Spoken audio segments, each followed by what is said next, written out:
Nos posicionamos, creo que por primera vez, como la aplicación de finanzas más descargada de España, por encima de todos los grandes bancos. Para mí esa es la clave fundamental. A partir de ahí ya tienes mucho hecho, porque encontrar eso es muy difícil. Yo creo que ser emprendedor es un poco un camino solitario. Tener un socio es casi como casarte con alguien, y que antes de montar un proyecto debes analizar muy bien con quién te estás casando y qué objetivos de vida tienes. Y es verdad que ahí me sentía un poco raro, porque digo, ¿qué hago yo aquí? O sea, sí, estaba ahí tranquilamente haciendo mis estrategias de marketing. ¿Qué hago friendo patatas a 35 grados en un proyecto que no conoce nadie? Y abrir el ordenador y que esté completamente vacío y no tener absolutamente a nadie. Nadie conoce mi marca, nadie me conoce a mí. ¿Qué hacemos? Porque a veces la gente cree que cuando hablamos de empresarios en España hablamos de Amancio Ortega, pero es que de Amancio Ortegas hay pocos. El tejido empresarial en España creo que es un 98% está compuesto de autónomos y pymes.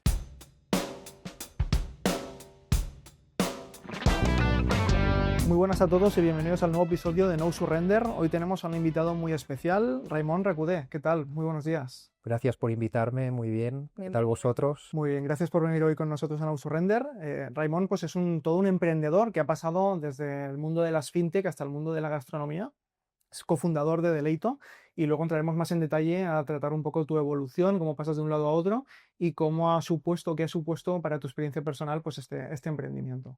Sí, también nos gusta hablar de tu etapa en Goin, ¿no? Que estuviste como CMO, que es una aplicación que ayuda a muchos jóvenes a invertir y también a ahorrar. Vemos un poco tu trayectoria y que nos cuentes un poco esas estrategias que han hecho, pues, por ejemplo, como Goin y Deleito han llegado al éxito. Así que bueno, antes de empezar siempre nos gusta hacer unas preguntas rápidas, ¿vale? Para conocerte un poco más. Empezamos con la primera. ¿Cuál fue la última hamburguesa de Deleito que te comiste? Una pollo barbacoa, que es la más infravalorada de la carta. Y a lo largo de estos años de tu trayectoria emprendiendo, ¿cuál dirías que es la lección más importante que cada día intentas seguir? Pues creo que es relativizar las cosas, ¿no? Tanto lo bueno como lo malo.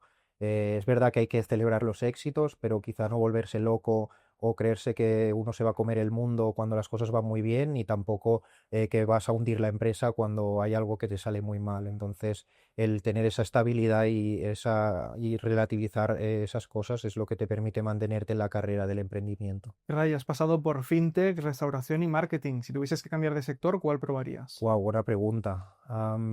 Siempre me ha gustado mucho el mundo del fitness y el deporte, la verdad. Además, mi hermana se dedica a ello, así que lo tengo de cerca. Mi padre también se dedica a la docencia en INEF, así que es algo que me curiosea.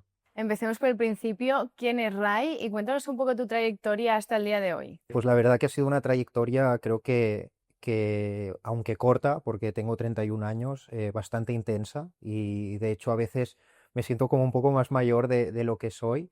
Bueno, también porque me gusta rodearme de mucha gente joven, sobre todo por la profesión que ejerzo y sobre todo la empresa en la que estoy ahora, ¿no? Pero todo empieza formándome a nivel de carrera pues en la Pompeu Fabra, graduado en Administración y Dirección de Empresas.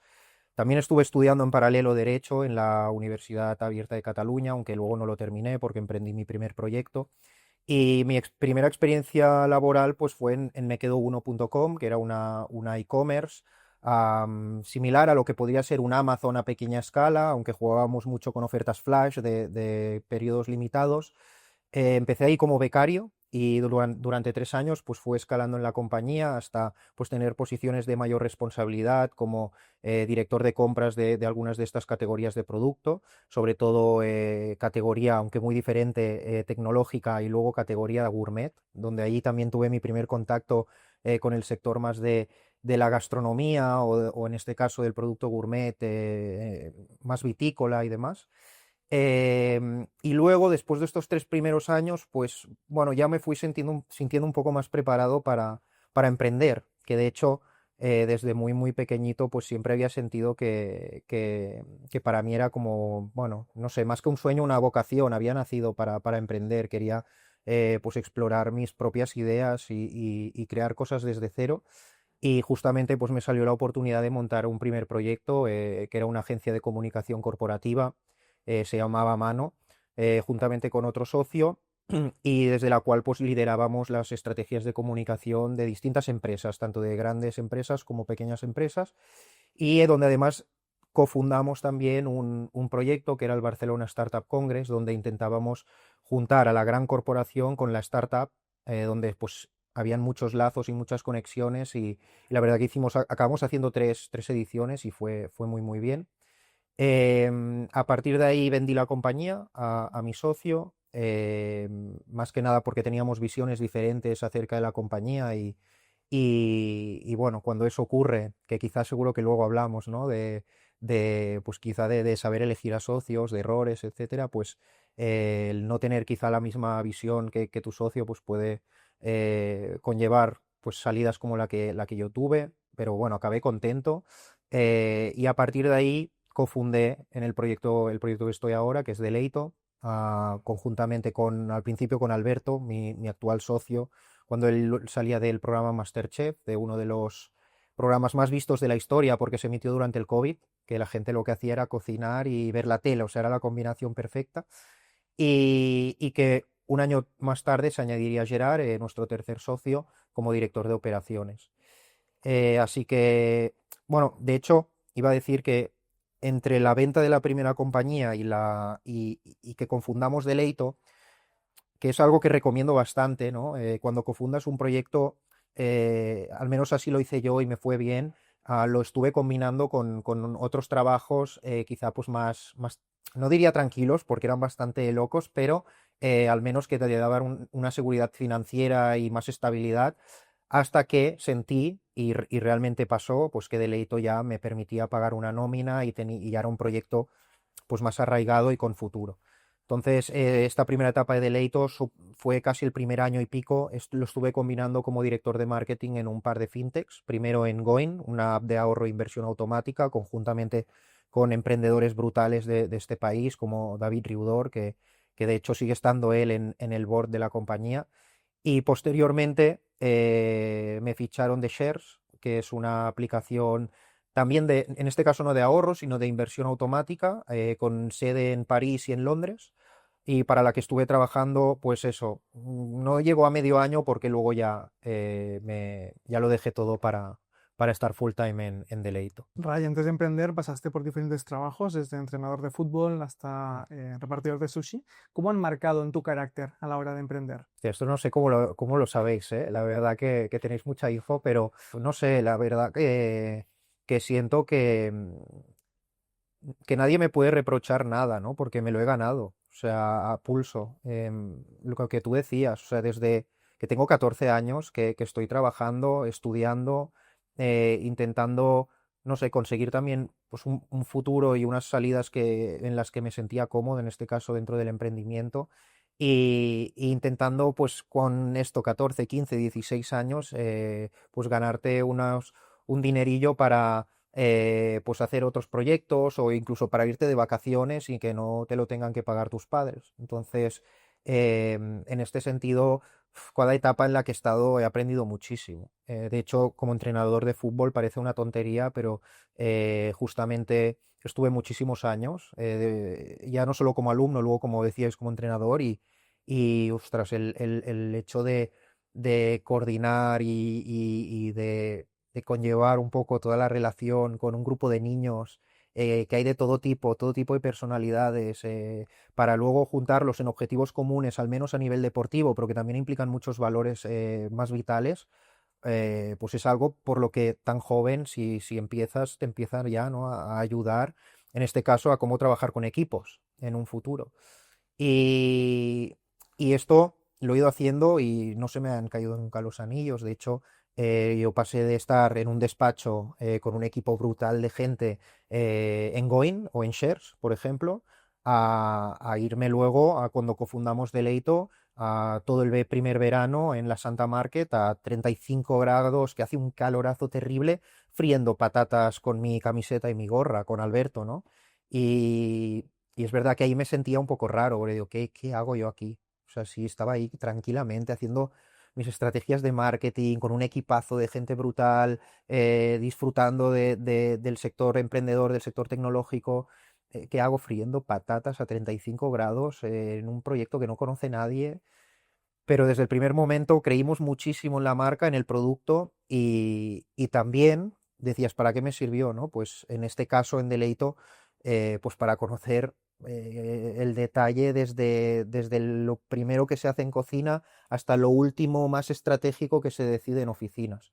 Entonces, esto también te permite luego pues tener un poco, no la potestad, pero sí el poder decir, oye, esto se puede mejorar, pero porque yo también he estado ahí, ¿no? Y lo he vivido y sé cómo se hace. No es que venga yo desde mi despacho y mi posición cómoda y te diga cómo tienes que hacer, en este caso, las patatas, ¿no? Es que hemos pasado por todas las etapas de la compañía hasta donde estamos hoy y espero las que pasaremos. Y Ray, justo antes de empezar este episodio, bueno, hemos estado hablando un poco del objetivo de No Surrender. Entonces, nos gustaría saber en tu etapa en proyectos como Goin o Amano, ¿hubo momentos críticos en los que pensaste que no saldrías adelante y qué es lo que aprendiste y cómo aprendiste a navegarte con esta incertidumbre? Bueno, yo creo que ser emprendedor es un poco un camino solitario. He tenido, yo diría, la suerte, ¿no?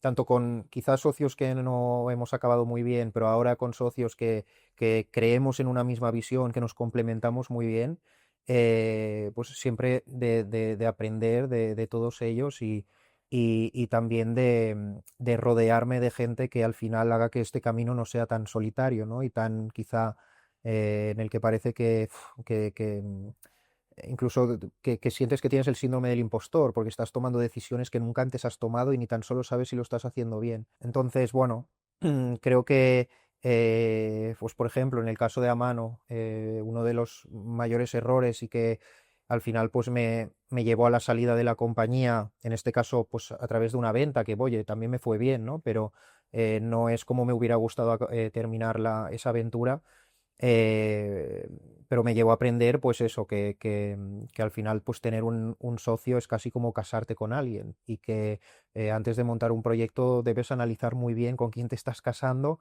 y qué objetivos de vida tiene. Ahora que yo estoy casado con mi mujer, de hecho, pues cosas que hablas antes del matrimonio y dices, oye, pero ¿quieres tener hijos? ¿Cuáles son tus valores?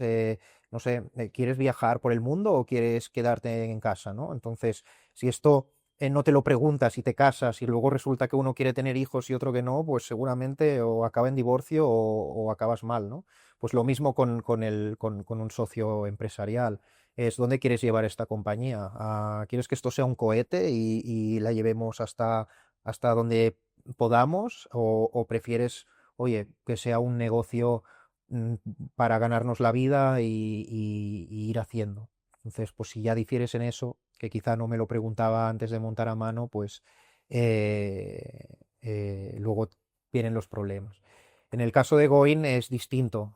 Allí, por ejemplo, pues no estuve como socio, sí que estuve en calidad de miembro del equipo directivo, y la filosofía era distinta. La verdad que todos pues luchábamos por un mismo objetivo. También era aquella época en la que quizá molaba mucho o parecía que eran muy guays las startups que se lo comían todo a bases de rondas de financiación y de captación de miles y miles de usuarios y que quizá la facturación o el beneficio no importaba tanto en miras a un crecimiento y que ya veríamos en un futuro, ¿no? Y de potenciar la valoración de la empresa, etcétera, lo cual también me dio muchos aprendizajes, porque es verdad que hicimos grandes campañas de marketing y trabajamos muchísimo y conseguimos miles y miles de usuarios y fue una etapa súper bonita, pero bueno, que también luego nos hizo chocar con una realidad que era la de, oye, ¿y cómo ganamos el dinero, ¿no? ¿Y cómo hacemos que esta empresa sea rentable?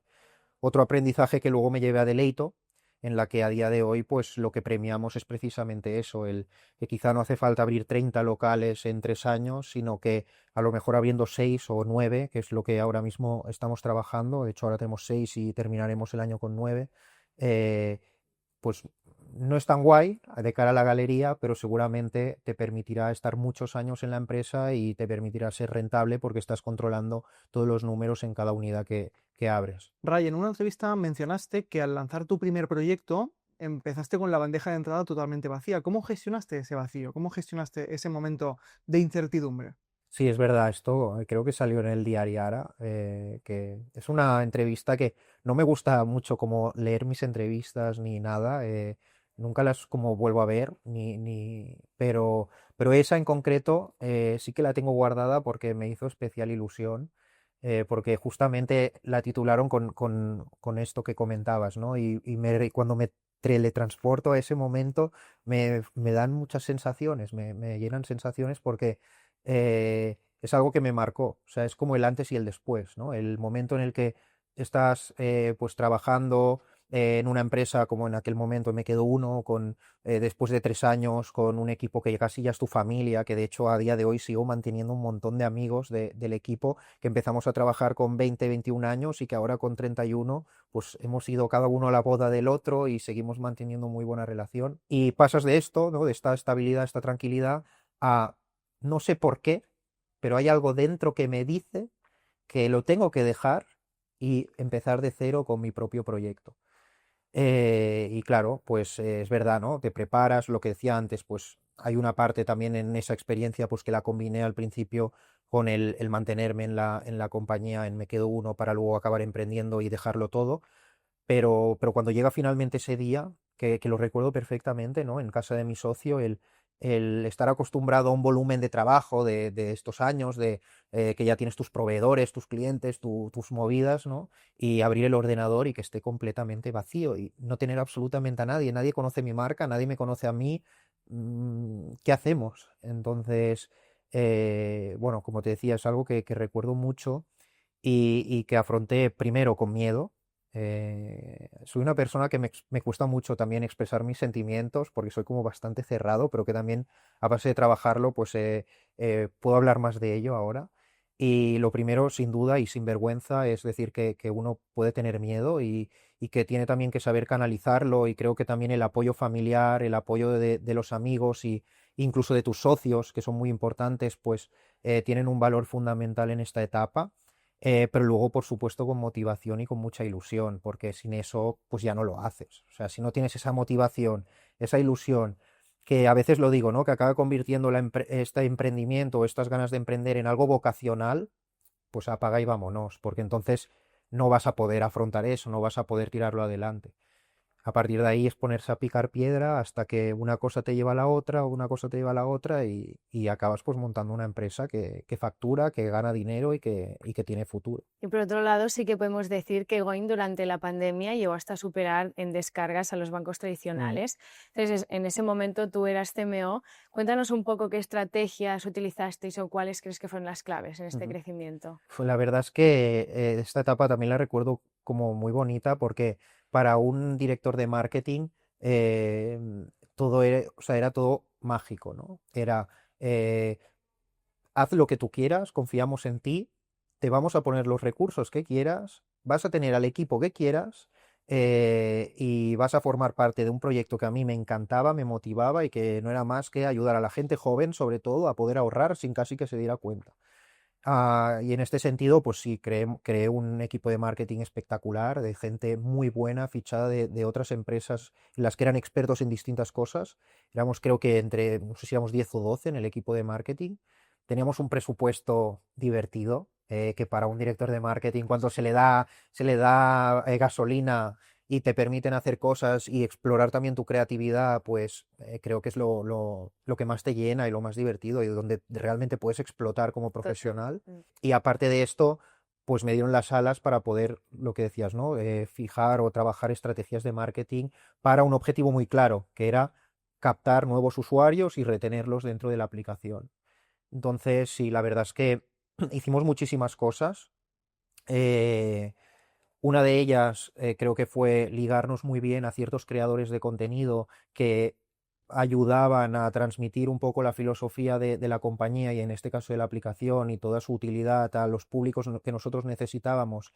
Y además lo hicimos con una estrategia muy divertida de automatización, que si queréis podemos entrar al detalle, pero en este caso montamos un bot interno automático que lo que hacíamos era hacer sorteos con grandes creadores de contenido de comunidades que a nosotros nos interesaban con un premio seguro, ¿no? Porque al final cuando tú haces un sorteo en Instagram, aparte que a día de hoy ya están bastante pasados de moda y cuesta más que la gente participe, pero en ese momento aún participaba mucha gente, siempre te da palo por el hecho de decir, es que no me va a tocar, ¿no? O qué palo resubir una story en mi perfil, sí, hombre.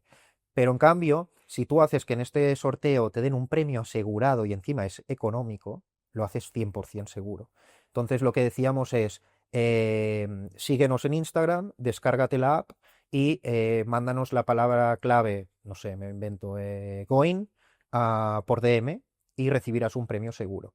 Entonces la gente lo hacía, pero en masa recuerdo días, o sea, el DM, no sé, de Instagram, nos escribían la palabra clave, en plan, no ¿Y qué sé, premio era?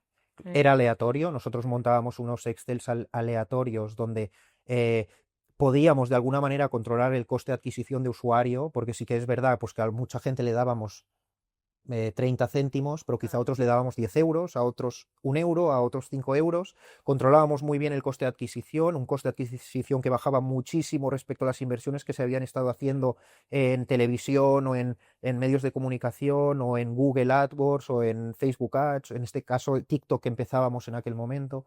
Em, y era muy guay, porque no solo era eso, sino que cuando la gente recibía el premio, o sea, lo que hacíamos es, tú escribías la palabra clave en DM, nuestro bot te respondía al momento, muchas gracias por la palabra clave, aquí tienes un código de descarga de la aplicación, que tú al descargarte la aplicación recibías el premio dentro de Going.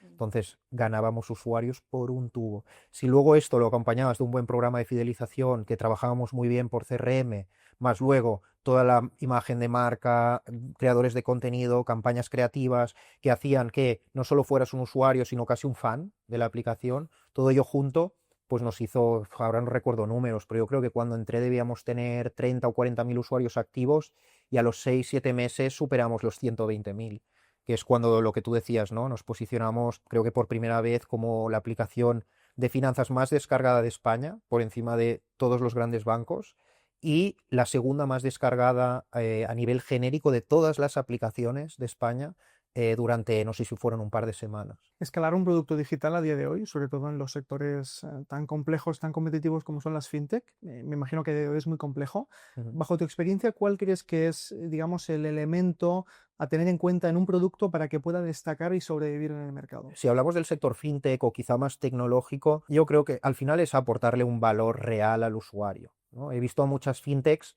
que parecen muy bonitas y que parece que es verdad, que cubren ciertos problemas, pero luego si tú le acabas preguntando a ese usuario cuánto pagaría por ello, pues a lo mejor ese problema ya no es tan importante.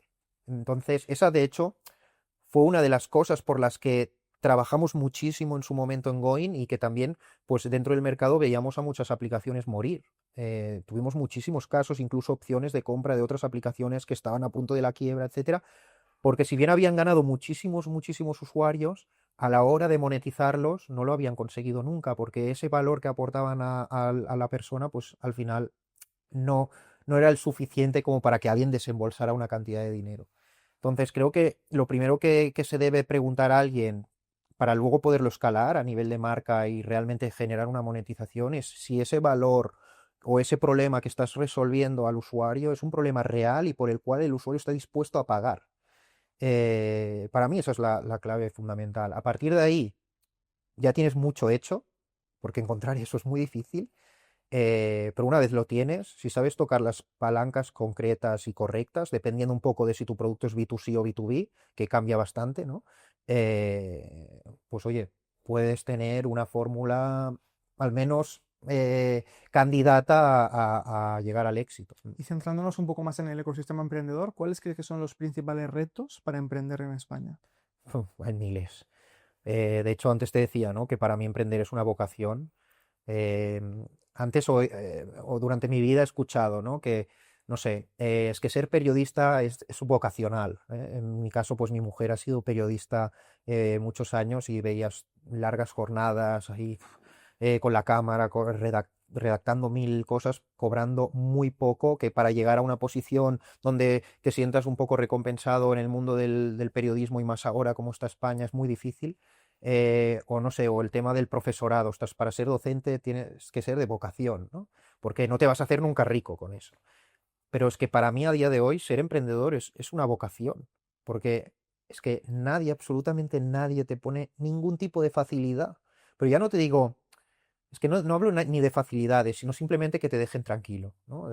Oye, mira, yo no te pongo ninguna facilidad, pero tampoco te molesto. No, no, lo contrario. O sea, a nivel legal, a nivel económico, financiero, a nivel burocrático, a nivel, no sé, de cualquier cosa que te puedas imaginar, por pequeña que sea, es es un obstáculo, ¿no? Y que nosotros como emprendedores pues cada día tenemos que ir superando. Y parece que muchas veces nos quejamos poco, porque el emprendedor en España, y ya no hablo solo de emprendedor, sino del autónomo, el pequeño empresario, porque a veces la gente cree que cuando hablamos de empresarios en España hablamos de Amancio Ortega, pero es que de Amancio Ortegas hay pocos. El tejido empresarial en España, creo que es un 98% está compuesto de autónomos y pymes. Pero esta gente a quién le ayuda.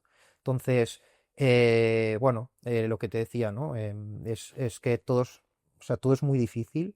Hay que luchar contra viento y marea y, bueno, en nuestro caso, pues por ejemplo, cuando además estás expuesto a nivel de marca al gran público a través de medios de comunicación y demás, aún lo tienes peor, porque entonces es cuando empiezan pues, las inspecciones de Hacienda, inspecciones de trabajo y un largo etcétera que te lleva a un quebradero de cabeza y que lo único que te ayuda a seguir adelante es tu propia motivación por creer en un proyecto y por creer que realmente estás aportando valor a la sociedad y que estás creando algo que te llena a ti y que llena a otras personas. Pero si no fuera por eso, aquí nadie emprendería nada. En cuanto a Barcelona, ¿dirías que es un hub de innovación de referencia tecnológica en España o también crees que le falta bastante todavía? No, yo creo que lo es. O sea, de hecho, sí que es verdad que quizá en los últimos años ha perdido algo de fuelle, ¿no? Pues por quizá la parte más política y que hemos estado centrados en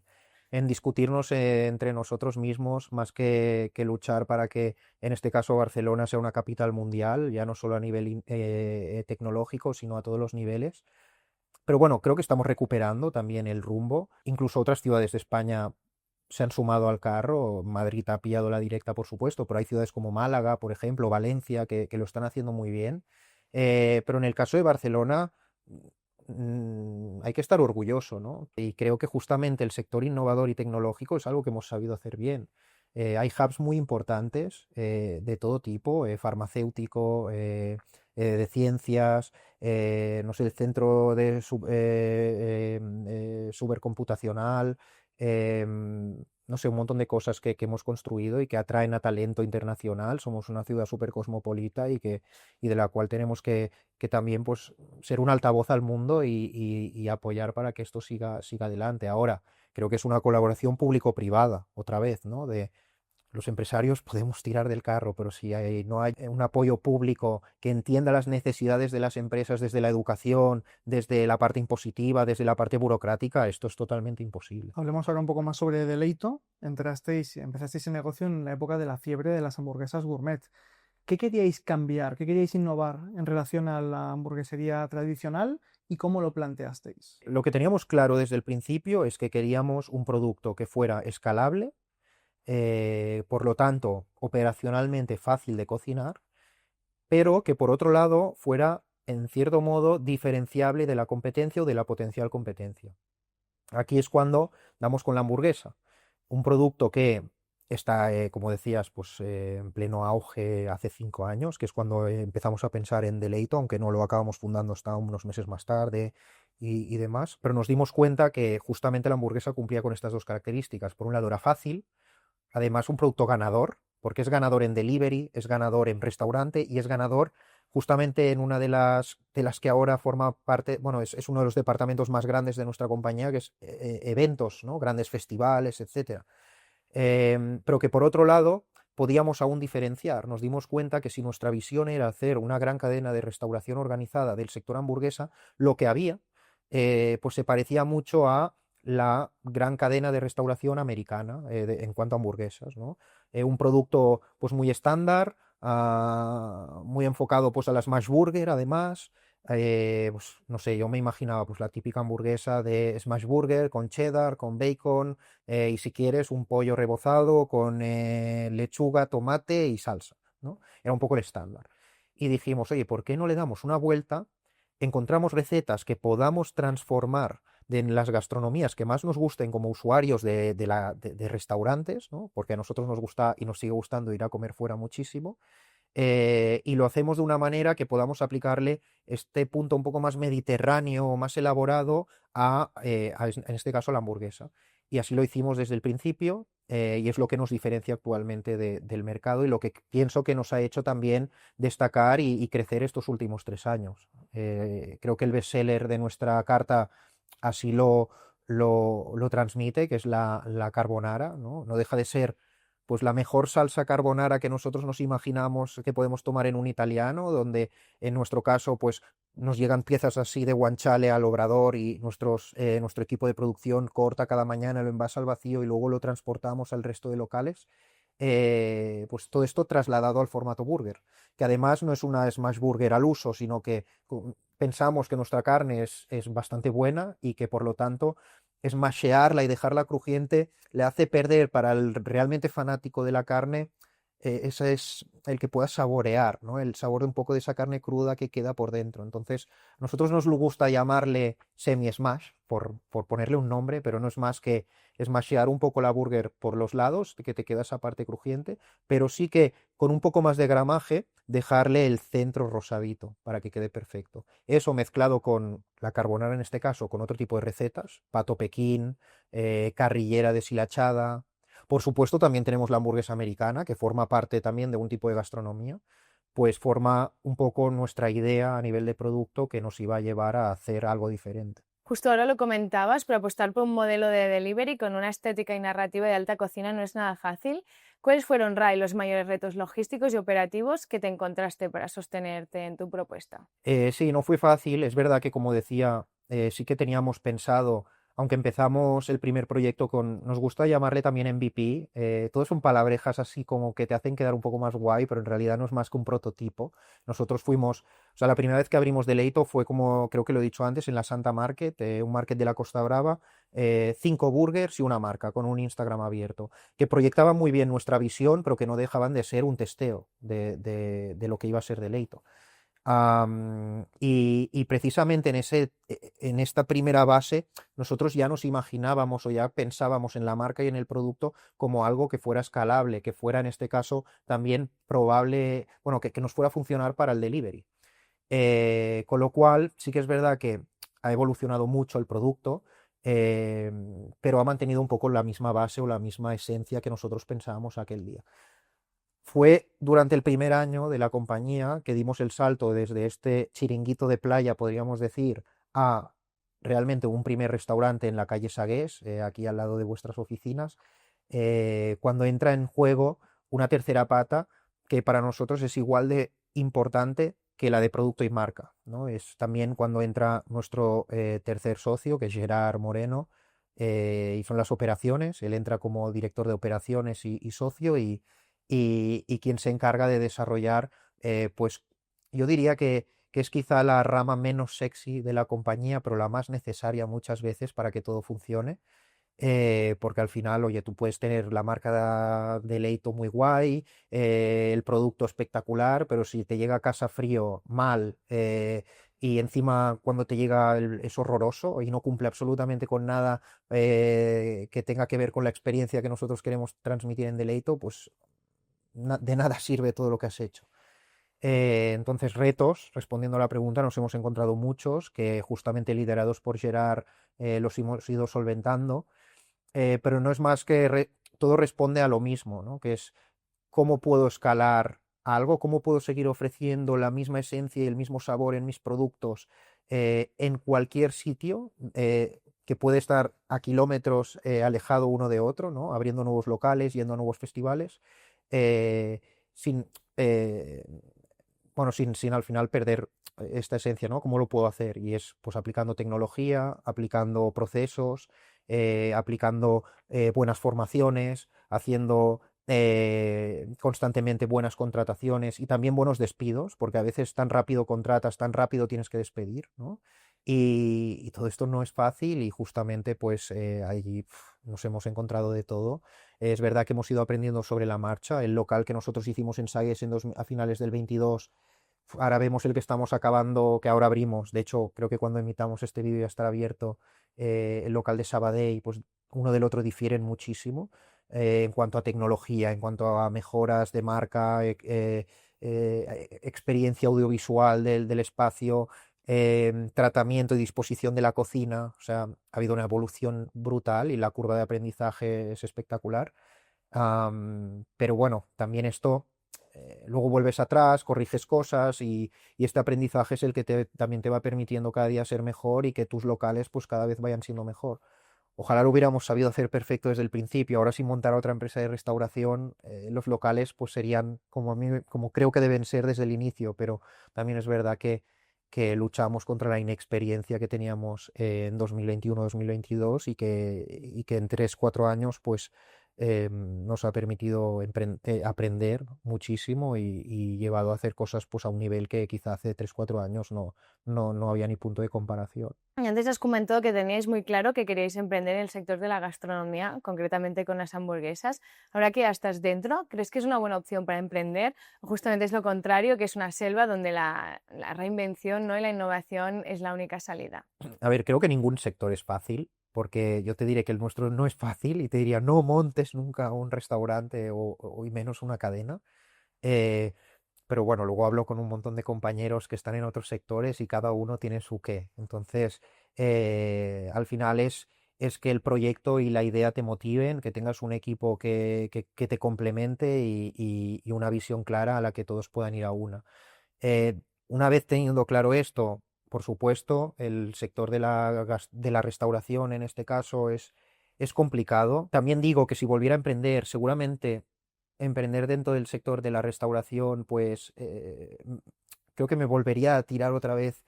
No diría al vacío, porque me tiré una vez, ahora ya no me tiraría al vacío. Es que he aprendido muchísimo y lo haría con mayor seguridad y más con la gente que conocemos en el sector. Incluso, pues nosotros tenemos un consejo asesor, ¿no? Constituido de gente que tiene, pues yo que sé, cadenas de 30 40 restaurantes y que nos ayudan muchísimo. Con lo cual creo que volvería a emprender dentro del sector y bueno, conociendo un poco las dificultades y los problemas que existen, ah, pero con la experiencia de ya haberlos superado, de estarlos superando, pues es un sector bonito también, que te da muchas alegrías y que te permite, no sé, ver cómo la otra gente disfruta. El B2C es muy bonito si sabes tener, si consigues tener una marca potente, el ver que la gente repite, que la gente habla de ti, ¿no?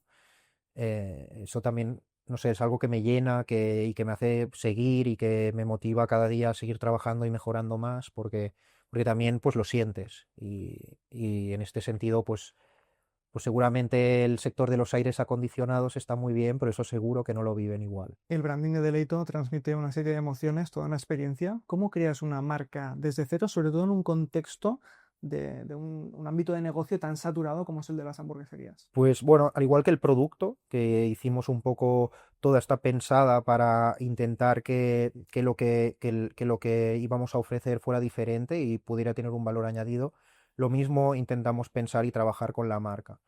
En este sentido, nosotros planteamos un poco, oye, ¿qué se está ofreciendo en el mercado? Y lo que nosotros vimos en aquel momento era, pues ya no solo en el sector restauración, en el sector moda, en el sector retail en general, y en distintos sectores dirigidos sobre todo a un público joven, que es nuestro público principal, ¿no? Entre 18 a 35 años, eh, pues vimos muchos colores estridentes, mucha saturación de elementos, esto en cuanto a branding.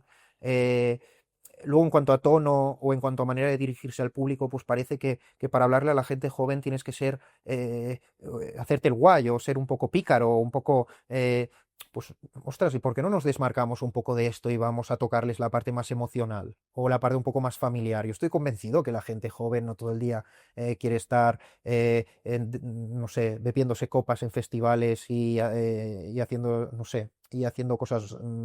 Que estoy convencido que a la gente le gusta también, no sé, irse de vacaciones con su familia y sus hermanos pequeños, disfrutar de un rato solos en casa viendo una peli, de irse a un festival de música y disfrutar de un pop español de cuando tenías 15 años. Pues todas estas cosas, o en todas estas escenas que os he comentado, creo que cabe un deleito, ¿no? Tanto en casa como con tus amigos, como en un concierto. Y justamente todas esas experiencias es lo que pensamos que podíamos transmitir a través de una marca, como decía, emocional, familiar, con unos colores en este caso pues mucho más minimalistas y que en un conglomerado de todo esto, que es al claim que finalmente llegamos, pues que te transporten al cielo, ¿no? De ahí nuestro bienvenidos al cielo.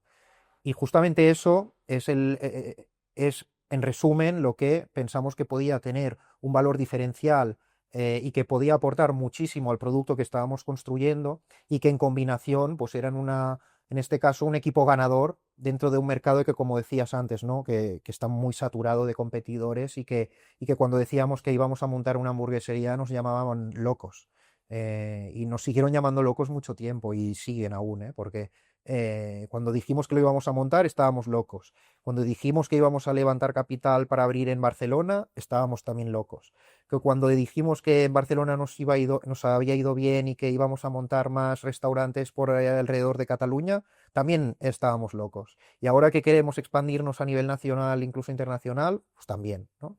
Es como, bueno, al final hemos tenido que apoyarnos internamente en creer que realmente nuestra marca y nuestra filosofía pueden ser ganadoras en un mercado así. Pero bueno, estamos en el camino, estoy de momento contento.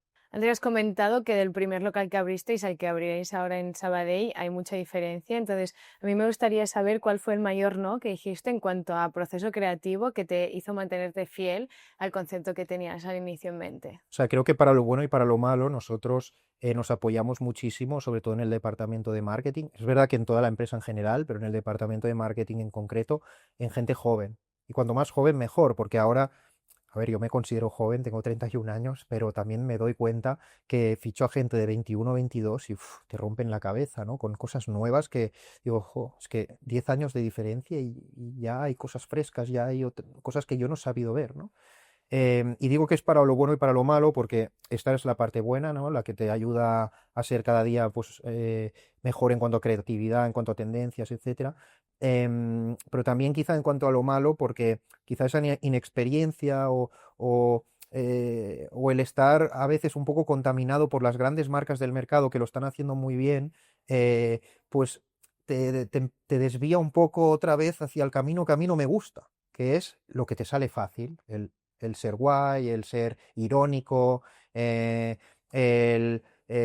bueno, hacerte la bromita, no sé, este tono que creo que difiere muchísimo de lo que es Deleito, ¿no? Y que tanto en los locales como en la comunicación en general es muy fácil caer en eso porque es el recurso rápido, pero que para nosotros lo difícil es lo otro, mantenernos firmes e intentar tener nuestro tono que sea diferencial, que sea propio, y a veces es muy sutil la línea, porque no es algo de que sea A o B, a veces es un tono que hay que trabajar muy bien, que hay que entenderlo muy bien y que hasta que no llevas meses dentro de la compañía y estás entrenado, pues no lo acabas de plasmar al 100%. Entonces, muchas veces he tenido que decir que no pues, en frases que iban a ir colgadas en el local, en posts de redes sociales, en campañas creativas que íbamos a lanzar por el hecho de justamente eso, ¿no? De que pensaba yo internamente que eso no cumplía con la base de lo que para mí es Deleito. Y en términos de negocio, ¿qué estrategias os han sido más útiles a la hora de la conversión y la retención de usuarios? Es buena pregunta, más que nada porque nosotros, sobre todo en 2024, que es cuando, sí que es verdad que en 2023 dimos un boom muy bestia, donde pasamos de facturar en 2022 pues unos 200, 300 mil euros. Claro, estábamos Alberto, Gerard y yo y pasamos a facturar en 12 meses 2.100.000 euros, ¿no? Es un crecimiento pues de por 10, más o menos. Y sin estructura, sin nada, o sea, eso era un cachondeo, porque era muy bonito, habíamos pegado un petardazo, pero vamos, ayer escuchaba a Gerard que hablaba de ese momento y decías que nos salían las facturas de debajo de los cajones, ¿no? Era totalmente insostenible. A veces nosotros trabajamos muchísimas estrategias, y decía, sobre todo en 2024, enfocadas a marca y que son muy difíciles de traccionar o bueno, de hacer el seguimiento para entender que esa inversión de dinero en esa estrategia concreta, cuántos usuarios te ha reportado y de esos usuarios cuántos has retenido, ¿no? Nuestra mayor representación de que lo que hacíamos estaba bien era eso, ¿no? De que de 2023 facturamos, 2022 facturamos 200.000 euros, 2023 facturamos 2.100.000. Eso para mí representa que hemos hecho bien las cosas en marketing, pero muchas veces todas estas microcampañas, porque ya no hablamos de grandes producciones que se lanzan muy preparadas con grandes inversiones, ¿no? O sea, es microcampañas diarias, ejecución de muchísimo contenido, contenido rápido, contenido real y auténtico que conecte con el usuario, que lo retenga y que te genere comunidad. Entonces, eso está muy bien, nos da facturación al final del año, pero nos cuesta o nos ha costado, al menos en los primeros 2 años, analizar métricas en cuanto a comportamiento del usuario. Ahora sí que es verdad que cada vez tenemos un mayor control, ¿no? A través de herramientas tecnológicas, tenemos ya nuestra propia base de datos que nos permite ofrecer los productos en delivery a través de nuestra web, ya no solo a través de Glovo. Y por supuesto el apoyo en este caso de Glovo, que también nos ayuda con mucha data, porque ahora sí, pues somos un partner que parece que importamos un poco más, ¿no? Seguro que toda la gente que esté viendo el podcast y quizá tenga una marca con la que acaba de emprender y quiera hablar con las grandes compañías del delivery, con los grandes operadores, pues sentirá que no le hacen mucho caso, pero ya les digo desde aquí que eso es normal, ¿no? Que hay que ganárselo y que te empiezan a hacer caso cuando facturas y cuando tienes una marca potente. A partir de aquí, pues hemos trabajado un montón de estrategias, quizá, como decía, muchas enfocadas a marca, luego otras que hemos podido traccionar muchísimo más a través sobre todo de las plataformas de delivery, ofreciendo nuevos productos con lanzamientos a través también de creadores de contenido, también a través de posicionamiento de nuestra marca dentro de la plataforma, en cuanto en este caso a Glovo. Y ahí sí, ¿no? Que nos permite, oye, pues con esta campaña de envíos gratis, por ejemplo, hemos conseguido que nos cliquen 3.000 personas, nos han entrado 500 y además después de 4 meses veo que nos han repetido 100. Tengo que decir que nuestra tasa de retención es muy buena. Si no recuerdo mal, está en torno a que un usuario que prueba por primera vez Deleito nos consume como mínimo una vez más cada mes. Entonces, de media.